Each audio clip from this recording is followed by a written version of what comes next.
c'est bon. Moi, j'arrive pas encore à... Si, là, t'es en direct. C'est qu'il y a un décalage, mais dans 10 secondes. Allez, j'attache mes cheveux. Hein, on va faire ça proprement, comme à l'habitude. Bon, vous savez, je ne sais pas travailler sans tablier, donc c'est parti. Je mets mon tablier. Est-ce que c'est mieux comme ça, là? Vous me voyez dans le bon sens?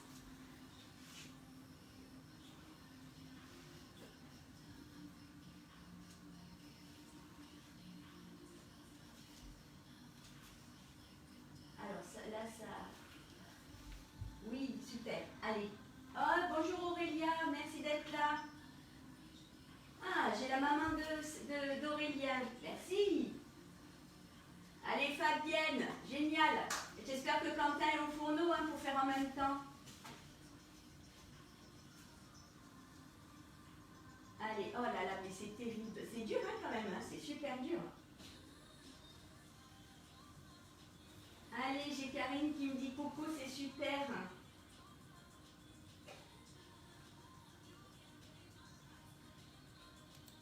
Allez, eh bien, ce que je vous propose, c'est de commencer tranquillement.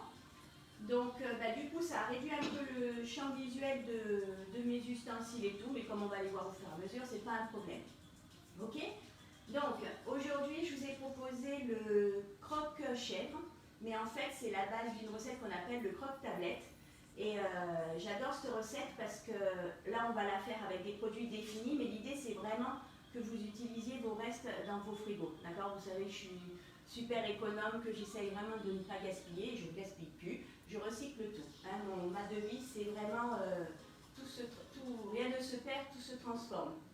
Alors, on va le faire dans le moule tablette, ok? Mais on aurait très bien pu le faire dans le moule carré ou le moule à tarte carré, ok? Allez, je vous montre. Ça, c'est mon système d'accroche dans mon fameux dressing. Vous savez, vous avez déjà vu la photo passer quelque part. Alors, dans un premier temps, on prend toujours notre plaque, on dépose notre moule qu'on va d'abord rincer à l'eau chaude, toujours.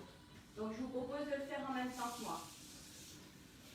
Je le rince juste pour enlever les poussières qui peuvent être dessus. Ça n'a aucun intérêt par rapport au démoulage ou autre. Ok?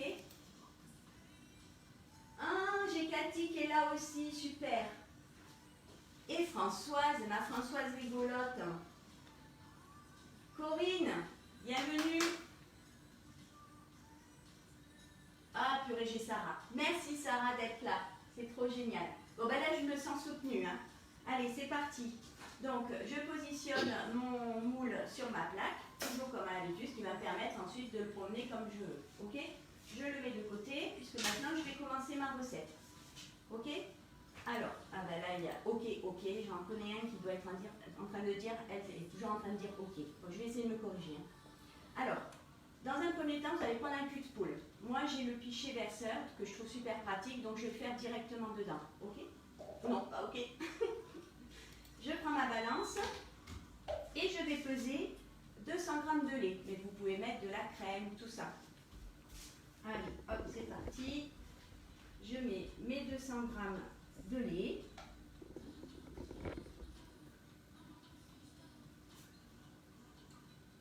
Vous y êtes là, vous faites en même temps. Dites-vous que je suis en train de lire les chiffres à l'envers, moi.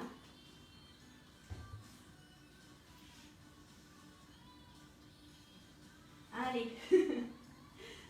Aurélien, t'as pas le droit de te moquer de moi. Après mes 200 g de lait, je vais casser mes 2 œufs. Donc on casse toujours à côté dans un récipient au cas où il ne serait pas bon. Tout va bien, je peux le mettre. Et je fais la même chose avec le deuxième œuf. Qui c'est qui cuisine en même temps là? Oh, il y a Élise. Je suis contente Élise que tu sois là. Et Virginie. Virginie H2O, je le dis au passage, s'il y en a que ça intéresse.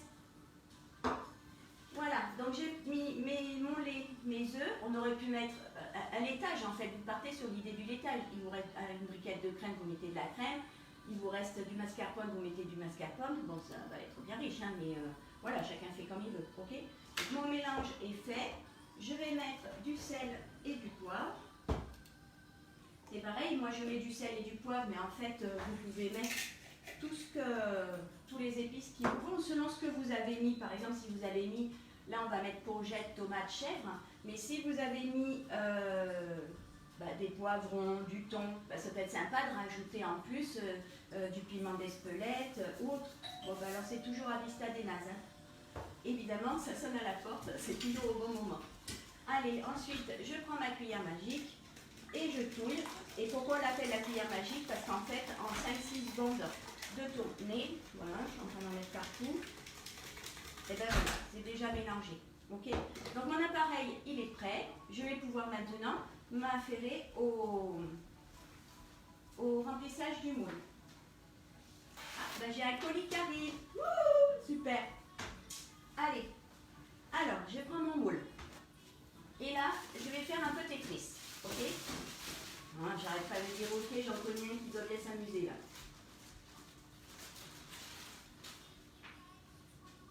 Aurélia, ça va pas du tout là. Le transat, c'est pour cet après-midi, c'est pas pour maintenant. Allez, et je mets mes tranches de pain de mie, voilà, tout simplement, comme ceci. Mais ça aurait pu être du pain frais tranché, ça aurait pu être du pain rassis. Vous avez du pain rassis, pourquoi le perdre? Vous faites façon, comment on appelle ça, pain perdu, mais salé. Donc vous coupez vos tranches et vous faites Tetris en remplissant le fond du moule. Ok? Ensuite, je prends mes tomates et mes courgettes. Désolée, je ne les ai pas sorties, je vais le faire. Ensuite, que bien entendu, j'ai réservé au biceps. Alors, je vais prendre, j'enlève le petit oignon parce que moi je ne l'aime pas, mais chacun fait comme il veut hein, en fait. Voilà. Ça c'est ma poubelle déchets pour aujourd'hui. Vous allez voir, il n'y en a pas des masses. Hein. Ensuite, une deuxième tomate. Je vais faire avec 2 tomates déjà, puis je vais voir ce que ça donne. Et ensuite, je tranche. Au fait, un couteau extraordinaire. Il y a quelqu'un qui pose une question. Théo, dis-moi. Est-ce que tu as enlevé les croûtes? Non, pas du tout. Je les garde. Ça n'a pas d'importance parce qu'en fait, ça va être imbibé par le jus de tomate et de courgettes. Donc, tu peux mettre tel quel. Alors oui, Aurélien me fait remarquer que en fait, exceptionnellement, on avait acheté du sans croûte, mais aucune importance. D'habitude, on prend du classique. Ok, donc vous pouvez garder avec la croûte. Ce couteau, je ne sais pas si vous voyez, mais franchement, c'est une merveille pour couper les tomates. Hein. Les guides de bain, évidemment, forcément. Et là, en fait, je vais tous faire façon Tetris, pareil. Vous voyez le plat là? Tout le monde voit bien? Donc j'avais 2 tomates. Hein. Vous avez vu que juste 2 tomates et des petits bouts de courgettes, vous allez voir, ça va me faire mon plat.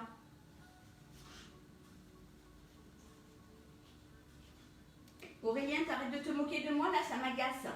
C'est dégueulasse. Tu verras, ton tour viendra. Voilà. Donc je recouvre mon pain de mie. Mes tomates vont imbiber le pain de mie. Et maintenant, je vais faire des courgettes. Alors on peut très bien les râper. Mais moi j'aime bien en faire des rondelles aussi, comme ça tout est bien assorti, parce que j'ai un petit peu ces tocs là. Okay. Alors, j'enlève le pignon. Je ne sais pas si on dit un pignon d'ailleurs. Comment vous diriez-vous? Allez, et là vous allez voir ce que c'est que la mandoline, la petite. Ça c'est la petite mandoline de Guy de Marlin. Elle est géniale. Donc, je ne sais pas si on peut se rendre compte, mais je viens de mettre quoi, 5 ou 6 secondes pour... Il y a quelqu'un qui peut... Ah, j'ai la Corrèze aussi. Oh, ça, c'est trop bien. On fait le tour de France en même temps. Donc, voilà, j'ai fait mes fines tranches. Et là, je vais les mettre sur ma préparation. Tac, tac, tac. Quel temps il fait en Corrèze, Jean-Philippe? Et la Corse aussi, j'aimerais savoir, et Saint-Étienne, comment ça va là-bas, Caro? Nous, on a un beau soleil. Ah oui, Aurélia, je vois que tu vois, t'as vu la mandoline. C'est la classe, hein. En plus, elle n'est pas coûteuse, hein, donc ça vaut le coup de se faire plaisir. Tac, tac. Tiens, en parlant de ça, je voudrais remercier Laure et Cathy P pour avoir fait une commande hier et ce matin. Merci les filles. Et puis surtout, vous me direz, vous me montrerez ce que vous avez fait avec. Hein. Oh, c'est joli en plus. Bon, ça se verra pas après, mais c'est joli. Donc vous avez vu un petit bout de courgette, de tomate. Franchement, jusque là, j'adore, c'est la classe. Faut pas grand chose et ça va bien nourrir son âme. Ah, j'ai Aix-en-Provence qui est là. Coucou ma Soph. Comment tu vas? Bon, bientôt tu vas prendre du boulot toi parce qu'avec le salon de coiffure, ça va envoyer. Hein. Moi, j'ai camouflé avec une super bombe, mais il me tarde d'y aller. Hein. Donc, je tranche mon chèvre. Vous avez vu, j'ai opté pour un gros chèvre parce que nous, on aime bien quand il y a du goût. Et donc, je vais couper en tranches. Ça va, tout le monde me suit là? On a un très beau temps. Super Sophie, merci. Et on dit que les femmes savent faire plusieurs choses en même temps, mais là pour le coup, j'ai du mal hein, quand même. Et je mets les trognons, hein, ça n'a pas d'importance, hein, ça va être tout fondu. Ah, j'ai oublié de vous dire d'allumer le four. J'y vais, faites-le aussi. 180 à 180 en chaleur tournante. Et j'ai déjà prévu de mettre ma grille à mi-hauteur. Ok? Ah purée, j'ai encore dit ok, c'est pas vrai. Sarah Riboulet, il est interdit de se moquer de moi. Vous êtes vilains tous là. Allez. Alors, pour la petite histoire quand même, parce que je regarde toujours les sous moi, cette recette, j'ai fait des calculs. Donc pour nourrir 4 personnes, ça va nous coûter environ 6 €. Ça vaut le coup, hein? Ça fait 1,50 € par personne. Et en comptant la salade que je vous ai proposé d'acheter pour manger avec. Hein. Donc voilà, j'ai superposé tous mes étages. En fait, on a fait façon lasagne, hein, finalement, si on y réfléchit bien. Je vais me laver les mains parce que je suis tartinée de fromage.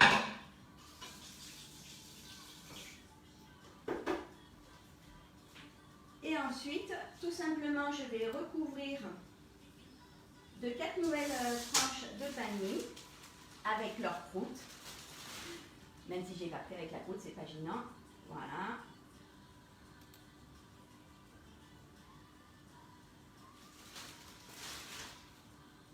Donc là, je suis OK. J'ai une question.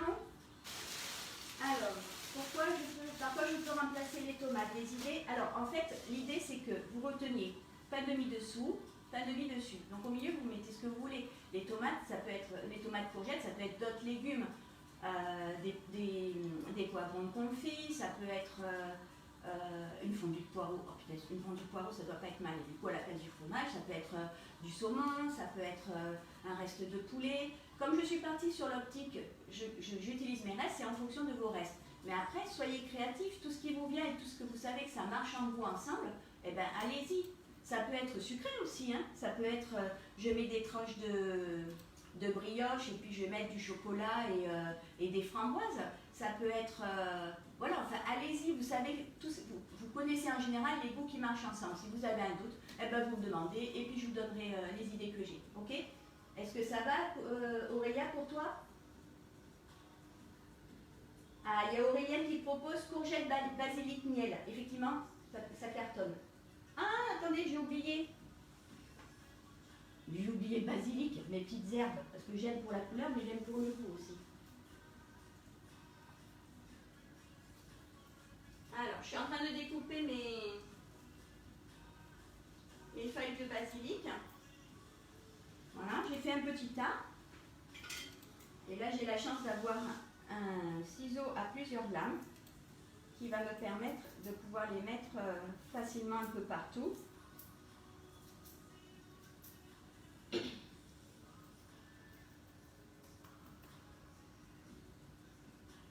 Voilà. Ça va être bon. Ah oui, il y a Sarah qui propose banane chocolat. Oh, je vais le faire. Il me reste de la brioche d'hier, je vais le faire. Merci Sarah.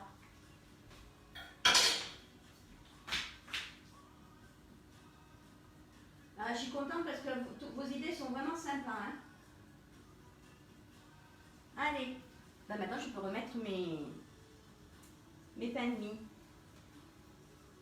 Voilà. Donc voilà ce que ça donne avant de mettre l'appareil. Donc j'ai mon appareil, je retouche un petit coup histoire de dire que. Hop.